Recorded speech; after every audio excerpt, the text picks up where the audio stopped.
YouTube. So we're back at it again. Loaded up the 240 grain XTPs with little gun. We are going to start from, I think it's 38 grains up to 41. And just keep an eye on it and see what happens. Well, I didn't shoot any of these yet at all, so hopefully the point of impact's about the same. But pretty nice bullets. They're actually a little bit shorter than the 225s. So when you looked in the manual, they actually were a little less per powder than the 225s, but there's a lot more room. So I don't know if that'll have any effect on it or not. But you know, we finished up the testing on the 225s. You know, we used 3 different powders: the little gun, the 296, and the H110. It seems to me that all of it, between 40 and 41 grains, is like the sweet spot. And they all produced good accuracy. I'm not saying that they didn't, but I think the little gun is like the preferred powder for this gun. It seems to shoot the best. The only difference is that the little gun, I think, has more recoil than the 296 and the H110. And when the H110 and 296, when you get up into the higher charges, it shoots fire out of the side of this barrel, 2 feet on each side. Whereas the little gun doesn't seem to do it as bad. So it's a lot of unburnt powder. So I think the lower charge weights will probably be ideal, unless you have a longer barrel, like the 18 or the 20 inchers. This is only a 16-inch barrel, so it's probably not getting a real good burn. But so these are the 240s. I can't remember what I seeded them to. Basically just to the canalore, middle of the canalore, and then crimped them down. I've only been putting a real slight crimp on these. At first I was really crimping them pretty hard, but it seemed like it was damaging the cases right around the neck where you'd have to put it in. So I started just lightly crimping. I did that the last 2 videos and I ain't had a problem. So they're all with CCI number 400 primers. And these ones here are the 38 grains of little gun. So I loaded up 4 shots with each. So we'll get started and see what we got.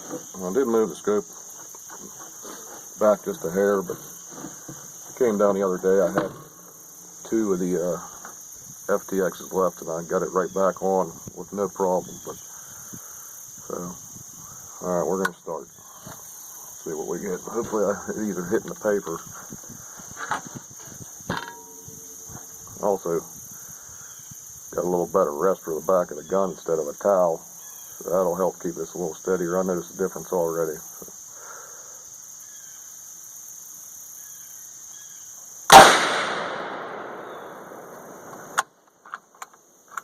Seemed like a little bit of a delay.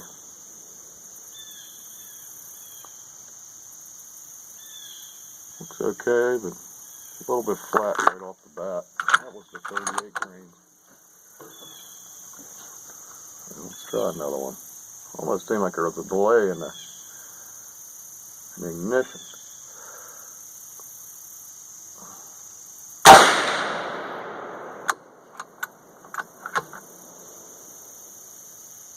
Same thing as normal. A little bit of a flattening. I'm have to really keep an eye on these because I think the max was 38 point something in the Hornady, so we're going definitely above it. So.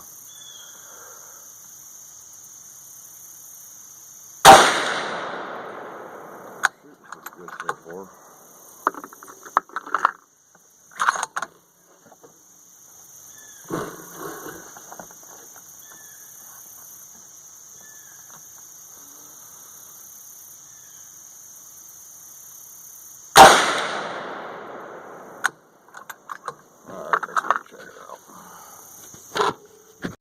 Alright, there it is.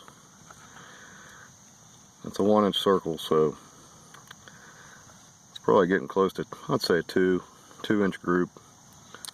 It's not real bad. So let's go try another one.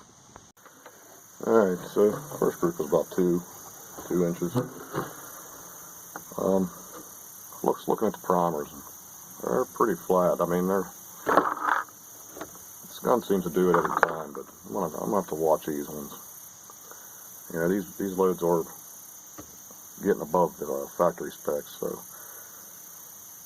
start low and work up. I don't want to be responsible for anybody, but we'll try the 39. Hopefully it tightens up a little bit. I'd really like these to work.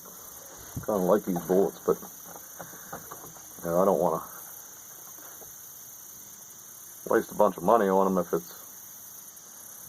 they're not shooting that great, because all these components seem like they're pretty expensive, you know. It adds up quick. Alright, here we go. It's 39 grains, a little gun, 240 grain XTP.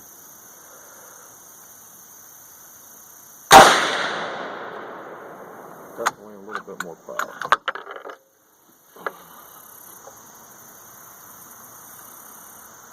Primer looks the same.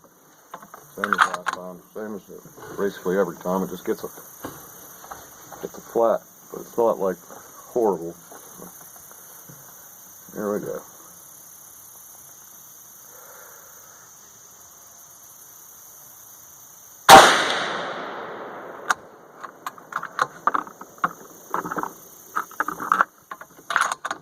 Feeding with these in this rifle is really good too. The AR, I don't know how they feed, but pretty happy with how they're feeding in this rifle. I was wondering if they were going to be alright.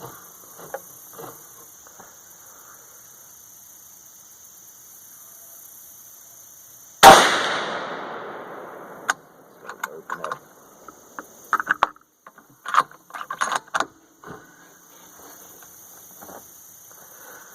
Might have to back them down and try them again.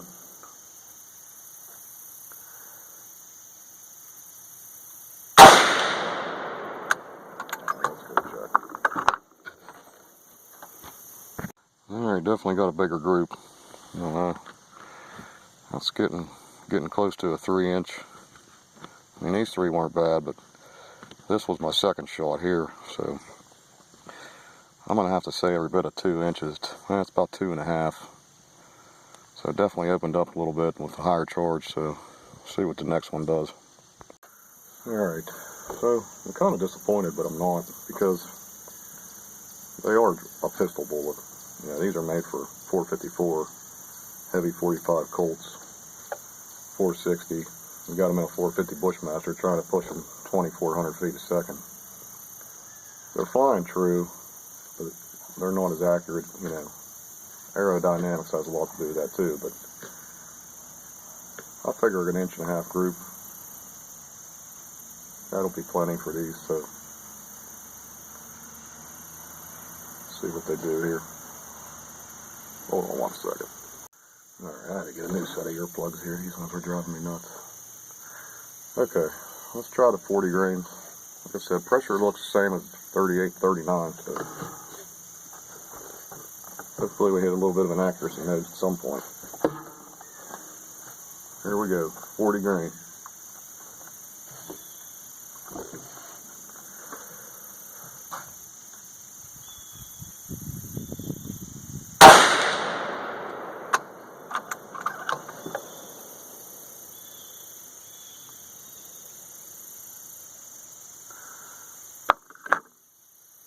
I don't know if I'd go too much higher than that. Alright.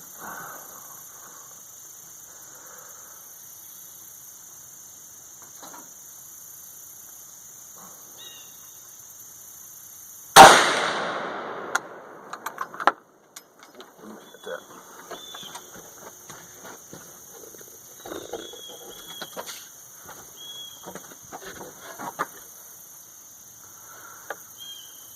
I think some of the brass that I'm using, that I can keep reusing the same ones, are starting to get a little bit wore out, because the pressure on that one looks absolutely fine. So that first one had me a little worried. Do 2 more here.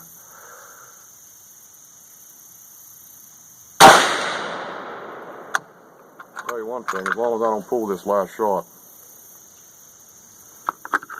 tightened up. Oh, now we're going to have a little malfunction. Seems like these are...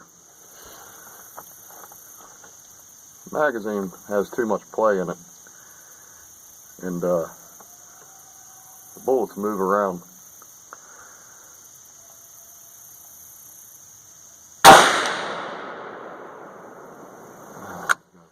I messed that one up. Let's go check it out. Well, here it is. I had these three. And wouldn't you know it, I shanked this last one. As soon as I went to pull the trigger, the crosshairs dipped down. So I'm blaming that one on me. So definitely a little better. Let's try the 41 and see what we get. Alright, so I'm going to show you. See how much gap. So as you're shooting in recoil and it's going up through, I think that could be a problem.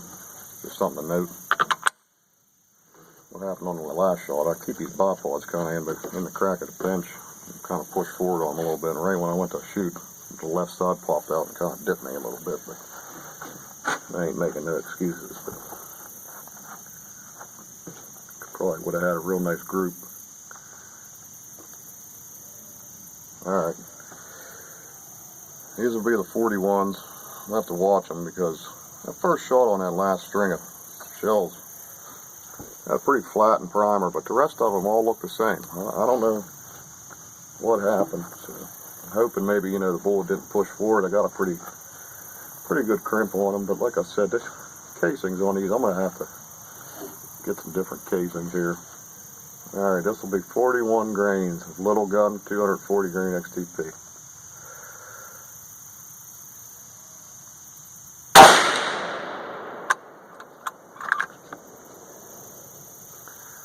See if you can see it. Not bad.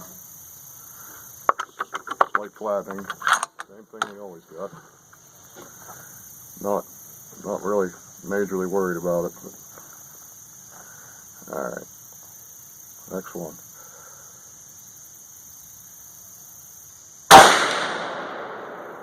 That's two, that side touch.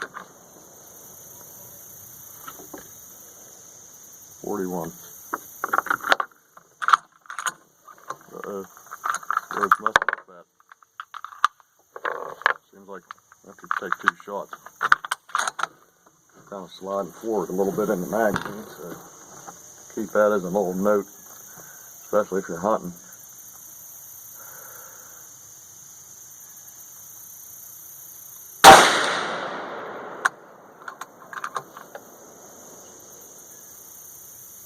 A little bit flat. See the problem?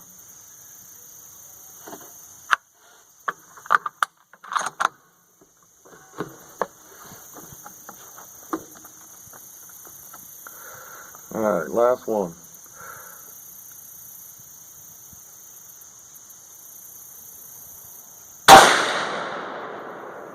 Pretty nice group.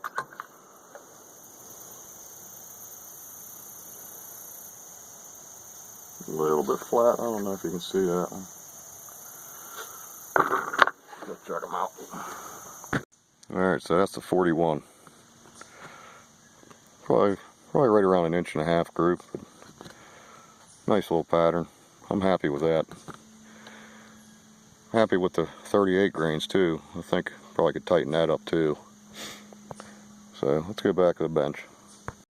Alright, so they fly pretty good, but here's the problem. I went and dug through the bank after I was done. And I found two of these. So it almost looks like it's getting total jacket separation and the lead core is disappearing. Could be a good thing, could be a bad thing. But to me, if the bullet's not staying together, it's going too fast.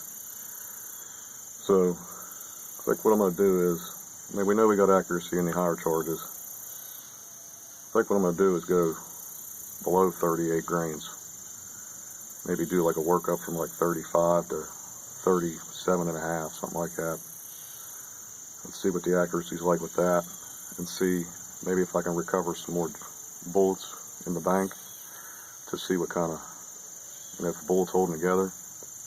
I mean, like I said before, it is a pistol bullet, so, and, you know, these magazines, they're not, the spring tension on them is horrible, so you're going to have to think about that too if you're going to use these bullets for hunting. Now, they are accurate, there's no doubt about that, but that kind of, I don't like that. So it's just something to think about. So we'll do another video with some lower charge weights Let's see what the accuracy's like and see if we can recover some bullets. I mean, I was probably pushing them up to 2,400 feet a second. And I don't think it'd be. I've recovered some of the 225s, and they stick together pretty decent. But hopefully that gives you guys some more information. And, I'll put another video out here soon. Thanks for watching. Like and subscribe. And if you got any questions, put them down in the comments. Thank you.